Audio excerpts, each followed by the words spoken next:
Katika kuimarisha misingi ya amani kuelekea uchaguzi mkuu unaotarajiwa kufanyika Oktoba 29 mwaka huu, viongozi wa dini za Kiislamu na Kikristo wamekutana kwa nyakati tofauti jijini Mwanza, huku Waislamu wakiwa chini ya Baraza la Waislamu Tanzania BAKWATA na Wakristo chini ya mwamvuli wa Umoja wa Makanisa Mwanza, wakionyesha umoja, mshikamano na dhamira ya kulinda utulivu wa taifa. Tukiruhusu watu wafanye fujo, ndoto zetu zote zitakuwa zimezimika. Kuzifufua itatuchukua muda mrefu sana. Tumeamua kwa umoja wetu kwamba sisi tutakwenda kupiga kura. Basi dhamira hiyo tuisimamie ili tuifanikishe.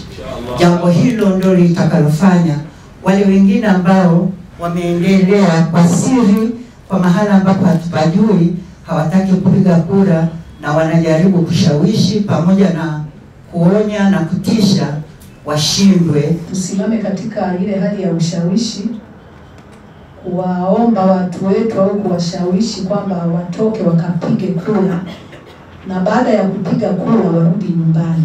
Jema ni upi? Kwa hiyo tusimame katika lile jema. Kuna mambo mengine huwa tunayaangalia, unaamua kusimama upande wa Mungu ili kwamba amani ya Kristo iendelee kutawala. Katika kikao hicho, viongozi hao wamejadili kulinda umoja na mshikamano wa taifa, huku wakiutaka umma wa Watanzania kushiriki kikamilifu katika zoezi la kupiga kura.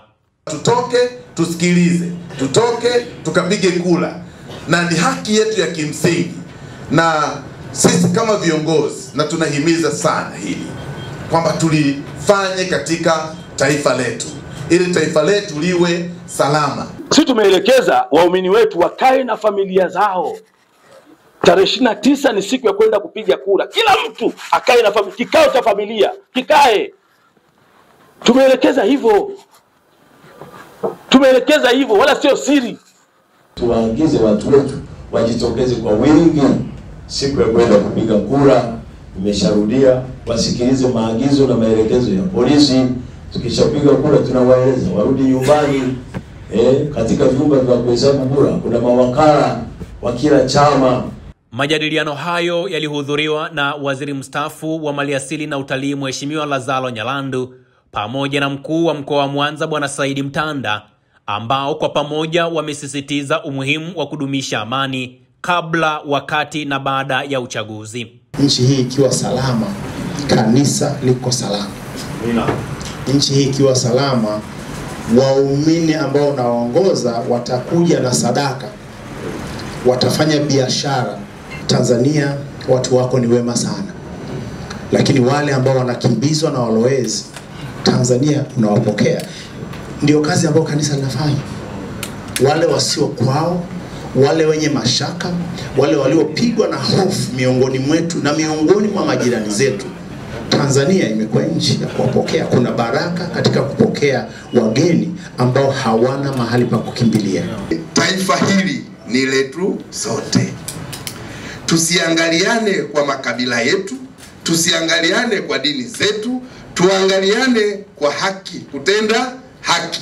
Kiongozi yoyote wa dini yoyote, wa kabila lolote, akiingia madarakani, sisi wengine tumunge mkono, lakini tuzingatie haki za wananchi na kuzingatia na kufuata katiba ya Jamhuri ya Muungano wa Tanzania. Kwa umoja wao wameahidi kuendelea kuliombea taifa, kuhimiza utulivu na kuwaongoza waumini kushiriki kikamilifu katika zoezi la uchaguzi kwa heshima na utulivu. Tanzania, nakupenda kwa moyo wote. Usisahau kusubscribe, like na kubonyeza alama ya kengele. Asante.